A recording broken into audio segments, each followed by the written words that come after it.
আমার তো ছোটোর থেকে এই খালটা খুব ভালো লাগে। আমি মামা বাড়ি এলে এই খালে সবসময় আসার চেষ্টা করি, কিন্তু বর্ষাকালে আমার তো এটা অভ্যেস নেই।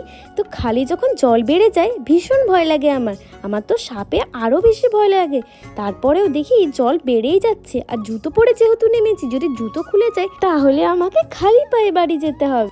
অনেক কষ্ট করে তো খালটা পেরোলাম, কিন্তু আমার জামা পুরো ভিজে গেছে। আর এই বর্ষাতে জামা ভিজে গেলে শুকাতে খুব টাইম লেগে যায়। ওই ভেজা জামা কাপড় পরেই আমাকে ভিডিও করতে হলো।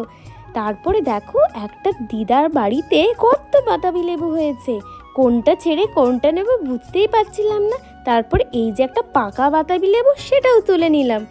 এখানে আরও অনেক বাতাবি ছিল, কিন্তু আমি এত তো নিয়ে যাওয়া সম্ভব না আমার পক্ষে, তাই দুটো নিয়েছি, একটা বড় আর একটা ছোট। আচ্ছা, তোমরাও যদি এরকম বাড়িতে বাতাবি লেবুর গাছ লাগাতে চাও তাহলে আমায় কমেন্ট করবে। আমি মামার বাড়ির থেকে এই গাছের চারা নিয়ে গিয়ে তোমাদের দেব। কেন কি এই গাছের না অনেক দিন আগের গাছ, তো এই গাছের চারা থেকে খুব ভালো বাতাবি হবে, যেটা আমি শুনেছি। তো তোমরা নিতেই পারো আমার থেকে। এখানে আরও তোলার ইচ্ছে করছিল, কিন্তু আমার মা বকা দিয়েছে, বলছে এত নিয়ে আমি নিয়ে যাব কিভাবে, তাই আমি ছেড়ে দিয়েছি। আর এক একটা বাতাবির ওজন কত হবে তোমরা নিজেরাই বলো এটা।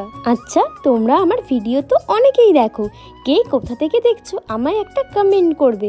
আমার বাড়ির আশেপাশে থেকে কেউ দেখলে সেও আমায় কমেন্ট করবে কিন্তু। আচ্ছা, তোমাদের কাছে আমার একটা প্রশ্ন ছিল। আমি তো সবসময় পরিবেশ, গ্রাম বাংলা নিয়ে ভিডিও করি, তোমরা অনেক ভালোবাসা দাও আমাকে। আমি যদি অন্য কিছু ভিডিও করি, অন্য কিছু ধরো আমি কোনো খাওয়ার, কোথাও গিয়েছি সেই সব নিয়ে যদি ভিডিও করি, তোমরা কি আমাকে সেরকমই ভালোবাসা দেবে? যদি তোমরা আমায় সেরকম ভালোবাসা দাও তাহলে আমি তোমাদের জন্য ওই রকম টাইপের মাঝে মাঝে ভিডিও আনার চেষ্টা করব। ভিডিওটা তাহলে আর বড় করছি না, আজকের মতন এতটাই। তোমরা সবাই ভালো থেকো, সুস্থ থেকো, আর আমার পাশে থেকো। দেখো আমি এখানে বাতাবি লেবুর গন্ধ শুকছি, যে কোনটাতে সব থেকে বেশি ভালো গন্ধ। টাটা।